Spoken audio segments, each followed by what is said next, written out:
Hello everyone, how are you? I am Akrash, your teacher here, and I will teach you different questions and their answers. So I welcome you on classtheta.com.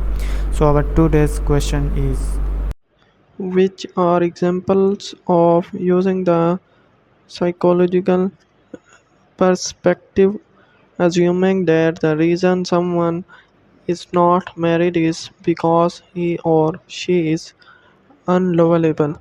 Understanding that individuals' choices are affected by society, guessing that all people who are poor are at fault for their circumstances, thinking all homeless people are on the streets by choice. The answer of the question is understanding that individual choices are affected by society. This is the correct answer of the question. If you have any question, just leave a comment. I will be answering you as I soon as I can. Thank you very much for watching the video. Please don't forget to subscribe, like, and share our channel.